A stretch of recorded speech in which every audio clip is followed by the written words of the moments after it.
Welcome back. Now, the Western Regional Minister nominee, Dr. Kweku Afriyie, has bemoaned the growing perception of child labor in the cocoa sector, which he describes as grossly exaggerated. During his vetting by Parliament's Appointments Committee, Dr. Afriyie insisted that child labor was not a problem in the cocoa sector and blamed a cultural disconnect for the perception. It's an image problem, and which is intertwined with our cultural values. If you come to my village and about 4 o'clock, you will find a child turning the cocoa over. I do not classify it as child labor.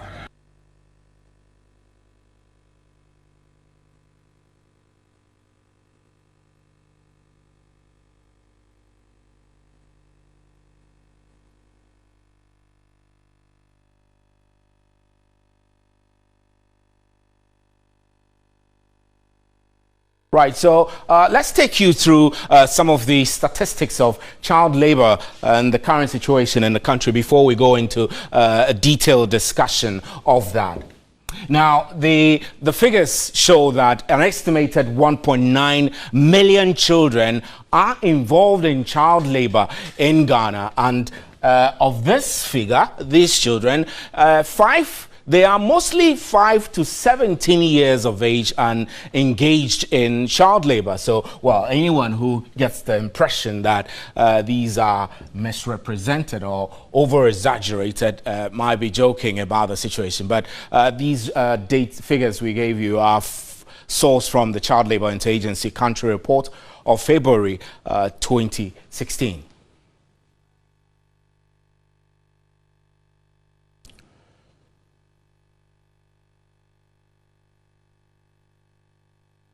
Right, so we have James Annan joining us Kofi Annan joining us for a discussion on this matter. Ms. Annan, how are you? Thank you very much. I know you've been doing quite a great amount of work in trying to reduce the incidence of child labor in the Volta region and other places you've worked. When you hear ministerial nominees say that the problem of child labor in cocoa growing areas is over-exaggerated, what go on in your mind? Well, it's rather unfortunate that we'll have a very high profile personality in government making such a pronouncement. It actually hurts the efforts, in addressing the issue of child labor. And sometimes I'm tempted to describe such pronouncements as quite irresponsible because it weakens the activists who are at the forefront of fighting against child labor. Just recently, as recent as last week, the Ghana government was in the UN talking about child labor, and I remember in the report our name, Challenging Heights, was even mentioned. And I also know that government has on its own taken some steps. For instance, we have the Children's Act that mentions child labor in sections 12 and so on and so forth.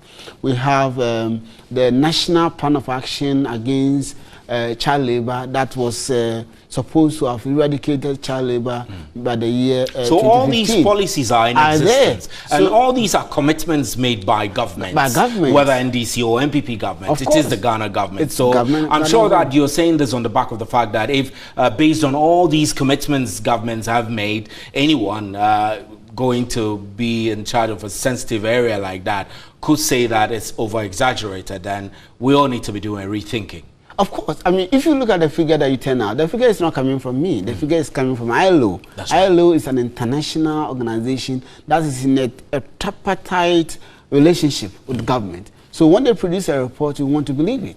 This same report also came from the Ghana Statistical Service. My worry so much is coming from the fact that this statement has been made by the Western Regional Minister designate. Where the problem is endemic. You are talking about child labor in mining, which is huge in Western region. You're talking about child labor in cocoa, which is a big problem in Western region.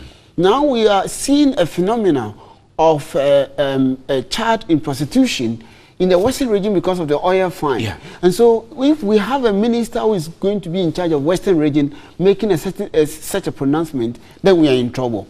I would like to see... But you wouldn't say that, before you continue, you wouldn't say that the information or data on child labor is perhaps skewed, you know, and it's not a true reflection of the situation on the ground? I wouldn't say that. Or you wouldn't say that at all? You just have to walk through the streets of Accra to see... And the evidence is there. And the evidence is there. I mean, in the cocoa, what I suspect the Honorable Minister was trying to say is that he doubts if there's child trafficking in cocoa. Now, that has been the biggest contentious issue with government over the years, that they don't believe that there's slavery in cocoa, they don't believe that there's trafficking, child trafficking in cocoa. That one, I would even dispute that, but I would say that if there's any trafficking in cocoa, it will be a very small number. But in terms of child labor, it is so preposterous. Let me give you an example. You go to a cocoa community that has only a primary school. If you finish primary school, it feels like you have completed your education. Gone, but you're nowhere. You are nowhere. But you have to, if you want to continue your education, you have to walk maybe 3 hours to the nearest village to be able to access JHS. So those who finish primary school, the next thing is for them to work in the cocoa areas, in the cocoa farms. You have so many communities that don't have schools at all. So the parent, especially you know, our polygamous society, the father has so many children in the house, and when he wakes up, he works with his children in the cocoa farms. And we see it. I mean, we did in 2009, 2010, we did a collaboration with government itself. And we removed 240 children from cocoa areas from child labor in Esukuma, Odobin, Brakwa, and in Swedru. This is a collaboration between government and the private sector. So what are we talking about? We should admit that we have a big problem to solve. Once we admit, then we can provide solution to it. But if we start by denying, then there's nothing we can do. But let's look at the problem. Now that you've raised it, that you think that as Ghanaians, both government and citizens should wake up to the reality that this is a big problem. How big is the problem? I mean, you put up a figure of 1.9 million children who are in child labor. Yeah. Let me give you, in 2003, the report was that 1.3 million children were in child labor. So if you have a figure of 1.9 in 2016... It means the situation has deteriorated. Exactly. Then we have over 200,000 children who are involved in worst forms of child labor. There are differences. Those in child labor are not necessarily in worst forms of child labor. Maybe they go to the farm, they work, but they have in between, some of them go to school, or they don't work long hours. Those kinds of people are termed as in child labor.